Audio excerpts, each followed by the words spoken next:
ತಮಿಳು ನಟ ದಳಪತಿ ವಿಜಯ್ ಅವರಂತೆ ಕನ್ನಡದ PAN India super star Yash ಕೂಡ ರಾಜಕೀಯಕ್ಕೆ ಧುಮುಕಲಿದ್ದಾರೆ ಎಂಬ ಚರ್ಚೆಗಳು ಸೋಷಿಯಲ್ ಮೀಡಿಯಾದಲ್ಲಿ ವ್ಯಾಪಕವಾಗಿ ಹರಿದಾಡ್ತಿದ್ವು. ಇದೀಗ ಈ ಕುರಿತು ಸ್ವತಃ ಯಶ್ ಅವರೇ ಸ್ಪಷ್ಟನೆ ನೀಡಿದ್ದಾರೆ.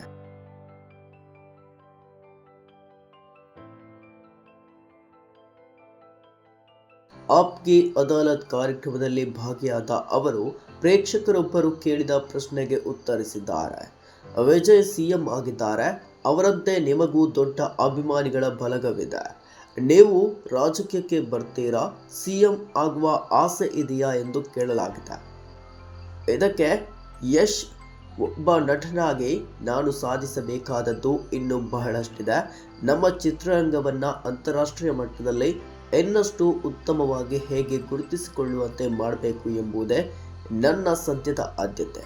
ನನಗೆ ರಾಜಕೀಯದ ಬಗ್ಗೆ ಯಾವುದೇ ನಕಾರಾತ್ಮಕ ಅಭಿಪ್ರಾಯವಿಲ್ಲ, ಏಕೆಂದರೆ ಅಂತಿಮವಾಗಿ ರಾಜಕೀಯ ಅಂದರೆ ನಿರ್ಧಾರಗಳನ್ನು ತೆಗೆದುಕೊಳ್ಳುವುದು ಮತ್ತು ಜನರಿಗಾಗಿ ಕೆಲಸ ಮಾಡುವುದಾಗಿದೆ. ಭವಿಷ್ಯದಲ್ಲಿ ಅದರ ಅಗತ್ಯವಿದೆ ಮತ್ತು ಸಾಧ್ಯತೆ ಇದೆ ಎಂದು ಅನಿಸಿದರೆ ಖಂಡಿತ ಆ ಬಗ್ಗೆ ಯೋಚಿಸ್ತೇನೆ. ಆದರೆ ಸದ್ಯಕ್ಕಂತೂ ಅಂತಹ ಯಾವುದೇ ಯೋಚನೆಗಳಿಲ್ಲ ಎಂದು ತಿಳಿಸಿದ್ದಾರೆ. ಇನ್ನು ಇದೇ ಕಾರ್ಯಕ್ರಮದಲ್ಲಿ ಅವರು ರಾಮಾಯಣ ಬಗ್ಗೆ ಮಾತನಾಡಿದ್ದಾರೆ. ರಾಮಾಯಣ ಸಿನಿಮಾದ 4,000 ಕೋಟಿ ಬಜೆಟ್ ಕುರಿತು ಮಾತನಾಡಿದ ಯಶ್, ಇದು ಒಂದು ಭಾಗದ ಬಜೆಟ್ ಎಂಬುದು ತಪ್ಪು ಕಲ್ಪನೆ. ಈ 4,000 ಕೋಟಿ ರೂಪಾಯಿ ವೆಚ್ಚವು ರಾಮಾಯಣ ಚಿತ್ರದ 2 ಭಾಗಗಳು, ಅವುಗಳ ಬಿಡುಗಡೆ ಹಾಗೂ ಜಾಗತಿಕ ಮಟ್ಟದ ಪ್ರಚಾರ ವೆಚ್ಚಗಳನ್ನು ಒಳಗೊಂಡಿದೆ. ಹಾಲಿವುಡ್ ಮಾದರಿಯಲ್ಲಿ ಈ ಲೆಕ್ಕಾಚಾರ ಮಾಡಲಾಗಿದೆ. ನಮ್ಮ ಆದಾಯದ ಗುರಿ ಜಾಗತಿಕ ಮಟ್ಟದಲ್ಲಿದ್ದಾಗ ಹೂಡಿಕೆಯು ಅದೇ ಮಟ್ಟದಲ್ಲಿರಬೇಕಾಗುತ್ತೆ ಎಂದು ವಿವರಿಸಿದ್ದಾರೆ.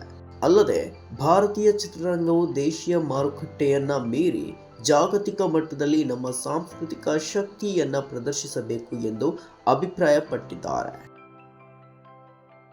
ಸಿನಿಮಾದ ವಿಚಾರಕ್ಕೆ ಬಂದರೆ ಯಶ್ ಅಭಿನಯದ ಗ್ಯಾಂಗ್ಸ್ಟರ್ ಡ್ರಾಮಾ ಟಾಕ್ಸಿಕ್ ಸಿನಿಮಾ ಬಿಡುಗಡೆಗೆ ಸಿದ್ಧವಾಗ್ತಿದೆ.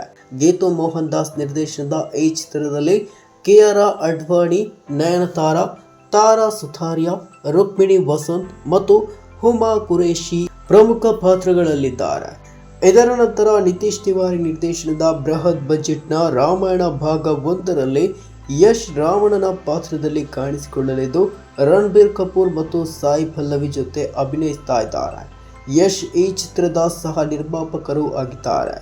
ಇನ್ನು ಟಾಕ್ಸಿಕ್ ಇದೇ ಆಗಸ್ಟ್ 26ಕ್ಕೆ ರಿಲೀಸ್ ಆಗಲಿದೆ.